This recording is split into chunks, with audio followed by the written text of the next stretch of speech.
EA stock takes a nosedive due to disappointing sales. Ninja Gaiden 4 was the surprise game announced by Xbox, and 3 release dates were announced at the Xbox Developer Direct. All of that on today's gaming news. Happy Friday, happy Friday.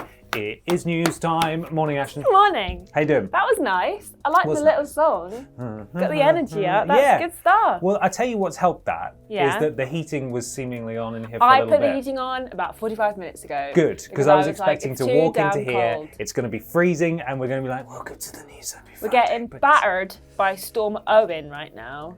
How is it outside? Because it was blustery when I was walking in, but it wasn't too bad. Windy as. I basically got picked up by the wind and carried to the metro station this morning. You just unfurl your coat and it's like a I sail. fully could have. There was an old guy coming the other way, and we both passed each other like, good luck. Just sliding as he's along walking into the wind, and I'm just being pushed along.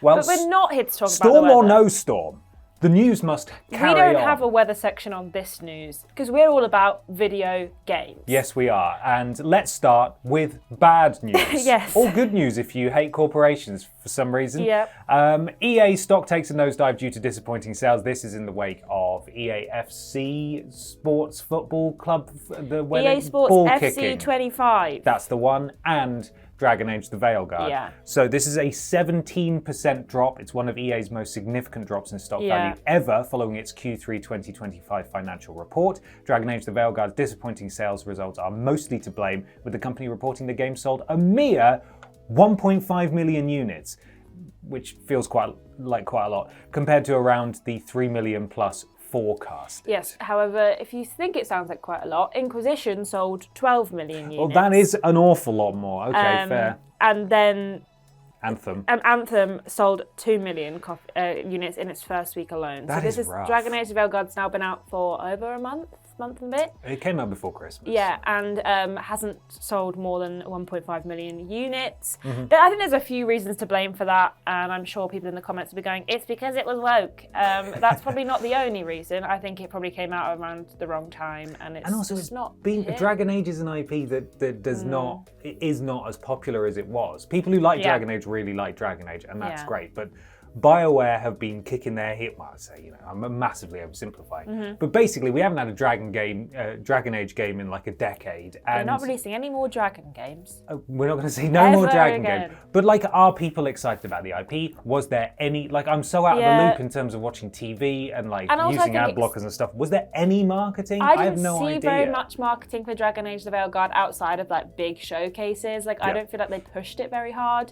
The only time I saw people talking about Dragon Age the Veilguard was when people were getting irate about it being woke. Right. But yeah, I think there was a few reasons Veilguard didn't succeed. It's also a quasi-sequel to another game, which puts people off. I wasn't sure if I was going to play it because I haven't played Inquisition. However, I am going to play it, but I didn't buy it. I'm borrowing it off my friend Ben. That's me. Colleague. My colleague. But yeah, so they've not done very well, and this has followed on from that. So the 17% decrease has resulted in approximately $6 billion being knocked off of its market value. And it's at the lowest point at the moment as in the past 12 months. Stock price. Buy now. Stock price. Yeah, buy it right this second. Get it back up. But this obviously comes in the wake of Ubisoft not doing very well. EA are now seemingly struggling. And these are the big ones. These are the big hitters that we're seeing struggling this year. EA are they dwarf Ubisoft as well in terms of their stock value and so on. I don't know if you saw, but someone put it into the context that the $6 billion being lost is approximately 4 Ubisoft's worth of market value or something. It's a lot. It's a huge loss. And EA Sports FC also didn't hit internal expectations, which I find very surprising because you would think that is the game that sells every year. But it's not got the FIFA label on it anymore. Well, it didn't last year though. Yeah, that's true. I would have thought people are starting to understand it now. Yeah. But perhaps we're starting to see a shift away from that casual audience. We need way more statistics here and information, but perhaps that casual audience is getting more accustomed to playing free-to-play stuff. Maybe. And if they are only buying their football game once a year, perhaps they're like, well, it's 70 quid and it's always the same and it's £70. And have you seen how expensive gas prices are? I'm not doing it. I'll just keep playing FC24. It's fine. Yeah, so they're hoping that the Battlefield game that's coming out at some point this year is going to do better. However, that's already got controversy attached to it. Is it? Because they've used footage of a destroyed Gaza after an Israeli bombardment in the trailer, which is insane. Just feels very tone deaf. So it's a bit up in the air at the moment with EA, but hopefully things will pick back up and we'll see them bring out some cool For the games. sake of the developers, Yeah. I hope that they manage to get things back on Absolutely. track, because they're the ones who are going to suffer if things like this continue. But bear in mind, the last Battlefield game was a bit of a stinker as well. Yeah, it was. I mean, I'm hopeful that it's going to be some good stuff coming soon. We were talking about it last night. Well, Peter was saying last night about how there's not probably going to be a crash like there has been before, but everything seems to be heading down. Yeah. So hopefully we'll get some new blood and some new stuff entering the game world to boost things up a little bit. That'd be lovely. Yeah. Last night it was the, what's it called? What do they call these? Direct. Developer Direct from Xbox. I always really enjoy these. I like the way they're made. They put a human face on the developers, and it was beautifully shot, I thought, the whole thing last night, in terms of everyone had their own slow-mo walk and look up at the camera, like the smolder. Every single developer had Loved one of it. those. Really good. It's so cute. I love when they just get there, talk about their game, and they're so passionate, and then like you see the whole team behind. I love it. And I love those. They talk about stuff that you wouldn't normally get these kinds of showcases. Like, I wanted to design this area to look like this and evoke this, and you don't normally hear that perspective unless you really go into the weeds with interviews and things like that. We had a rumor that potentially the Oblivion remake So sorry that it's not that. was going to be there. It wasn't.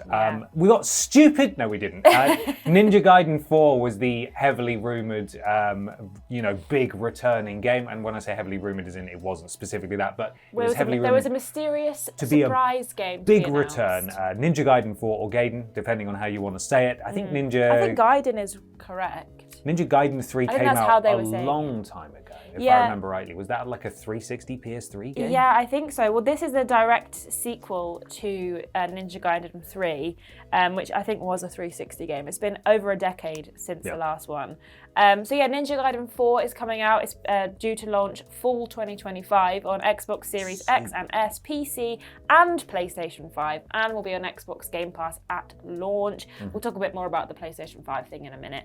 But it's developed by Platinum Games, and it follows a new protagonist called Yakumo, but also the previous protagonist, Ryu Hayabusa, does appear in the story as well. Yeah, that's exciting. It looks very dark and dreary in Tokyo, and something's gone wrong. And I'm not a big fan of a Ninja Gaiden game. I've never played one. It's not really my bag. It's too hard and brutal for me. I just like my games to be easy. But have you played any Ninja Gaiden games? I've dabbled over the years. There have been a couple of launch games that have been Ninja Gaiden re-releases or ports and things. So I've played little bits and pieces. But Ninja Gaiden 3 was, and that whole series was always renowned for just being very hard. Yeah. I always liked the look of them. And this one, especially being developed by Platinum Games, is particularly exciting. The pedigree that they're bringing to it, the traversal and the sort of cinematic scripted moments look really fun. Yeah. And the combat is incredibly fast, as you would expect. Seems like this has been in the works for a while. Kudos to them for keeping it quiet. Yeah. But that's not the only thing that they have been working on, seemingly. Well, technically it's them, but also as not just them. Koei Tecmo, thank you, have shadow dropped Ninja Gaiden 2 Black, which is a remake of the 2008 original. Is it a remake or a remaster? It's a remake. A full Apparently, remake? According to some news outlets, it's a remake. I think so. It's a bit of conflicting information. Some people calling it a remaster, some people calling it a remake. Right. But it's an Unreal Engine 5 version of it, so I would assume that it's they must have rebuilt it. So it's a 2008 game that came out years and years and years ago, and that's coming out on Xbox right now. You can play it. It's also on Game Pass as well if you've got it. So if you're a fan of Ninja Gaiden 2, well, they've brought it back, and this time it looks shiny. Yes. It's meant to be quite difficult, this one. It's a very different offensive and defensive. They talk a lot about the combat and how it's kind of very much requires you to spend time mastering it. And this Ninja Gaiden 4. Ninja Gaiden 4, sorry. Yes, so they've seemed to be really leaning into how difficult it was to be. I know that I think there's some like conversation regarding Ninja Gaiden, regarding the last one, whether it was as good as the other ones in the sequel. So I think they've got a little bit to make up for fans of the series, but hopefully they will. Yes, I'm interested in this one. I have enjoyed the things that I've played that Platinum Games have developed, and with them and Koei Tecmo working on this, I would be shocked if it wasn't good. Yeah. But yeah, looks gorgeous, and I love the fact that it's coming out this year, and that was a theme that was very much continued by the rest of the developer direct as well. Moving on to the final story, which is the 3 release dates announced at the developer direct. We'll try and keep it relatively brief here. Doom: The Dark Ages is coming out on Xbox Series, PlayStation 5 and PC on the 15th of May, and that looked pretty grisly. I don't like Doom games personally, and I was like, I can appreciate it, but I'm like, it doesn't do anything for me. It looks bloody bonkers. So they made a big point about how in the last 2 games they had different approaches, like run and gun, jump and gun, and this one is you are a tank. Stand and fight. You're going to throw your shield, which is very versatile. You've got 3 different melee weapons.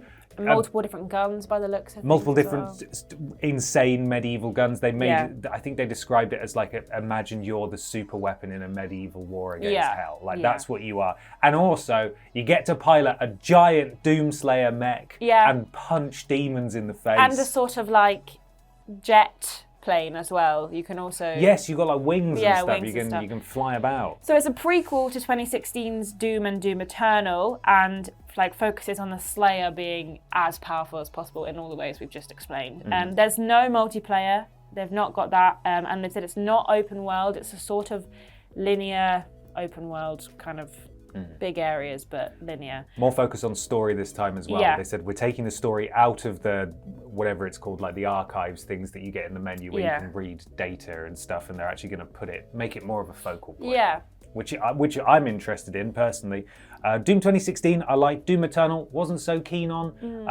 Looking at this, I was like, that looks like a really, even if I'm no Doom connoisseur, that looks like a really daft, ridiculous, over the top sort of they called it, like power fantasy wish fulfillment. Like that looks, just punching demons in the face looks like a lot of fun. They've also brought back the sprint mechanic, which hasn't been around for a long time in Doom. They've brought it back for this one, and they've like, the walking speed's still fast, but sprinting is fast. You can go even faster now. So if you're a fan of Doom, that one does look good. Again, coming May 15th. Yep. Talk to me about South of Midnight. This is one you're really looking forward to. Well, yeah, but I didn't like the look of the combat very much. Okay. As this comes from Compulsion Games, who developed We Happy Few.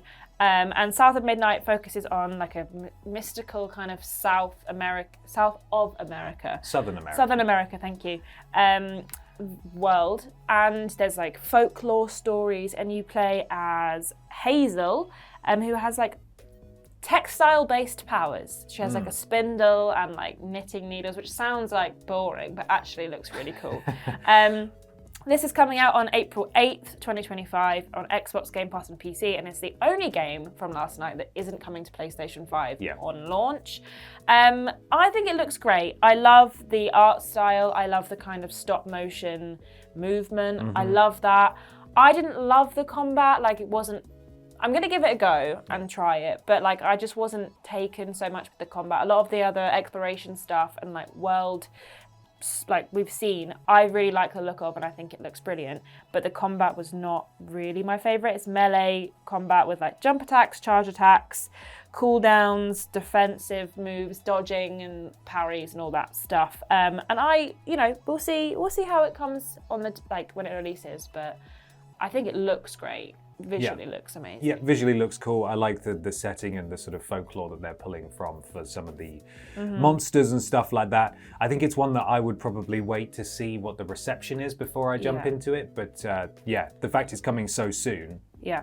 Cool, like that. And similarly, April the 24th, just a couple of weeks later, we get Claire Obscure Expedition 33, developed by Sandfall Interactive. This is a French studio that are making sort of a turn-based RPG inspired by the JRPGs they love, but they've added in action elements, so you press buttons at certain times.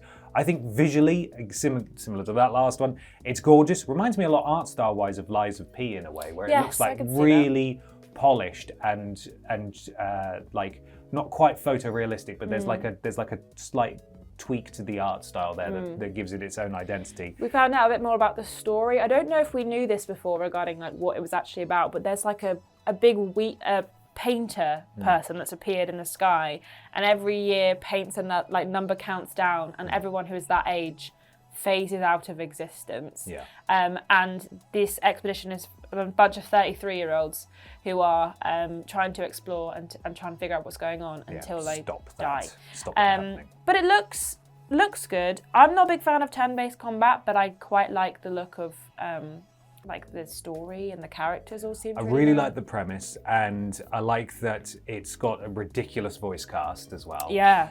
What's his name? Charlie Cox, who plays Daredevil, is in it. Yeah, Andy Ben Starr's in Serkis, it. Ben Starr, and many others. I'm pretty sure the girl who plays Shadowheart's in it. Oh, really? I think the voice of the kind of girl also with ponytail. I think her name was Mel. Seemed very familiar, and I think that's the woman who voices Shadowheart, but don't quote me on that. So I'm looking forward to it. I'm surprised that it's fully open world. That's something that they've managed to do. They've got a world map. They've got a world map, and also that it seems a little like goofy in places, a bit near Automata with like strange robot beings and like a bit of a sense of humor. Yeah, they've got these things. I think they're called like gestalts or something similar to that, where they're like the demons who live in this place where they've gone to explore, and you can have some of them on your team. Some of them are just a bit goofy and like to kind of mess around a little bit. You've got like a bizarre place where like there's a bunch of these demons who just like want to fight for fun, and they find one of the things was like, oh, this race of beings finds combat meditative, so they really like having fights, and yeah, it seems really interesting. I think yesterday made it seem a lot more interesting than the trailers have made it seem. I think like I was more interested in looking into it a bit more after yesterday. Yeah. And just hearing them all talk in their French accents. Love it. Yeah. He said 33 in his French accent, and I was like, love. Say it again. 33.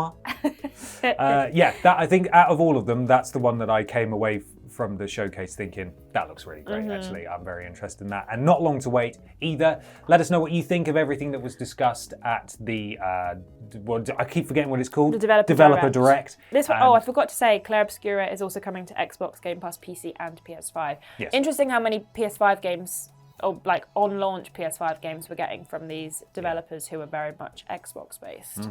Does that tell us what's going to be like for the future, perhaps? Things are changing. Things are changing, and I'm sure it won't be long before South of Midnight makes its way over as well, potentially too. But yes, thank you so much for watching. Stay tuned to our socials for daily video game news. Listen to the podcast that goes out on the podcast channel tomorrow. But until then, have a lovely weekend, and we'll see you next week. Bye. Bye.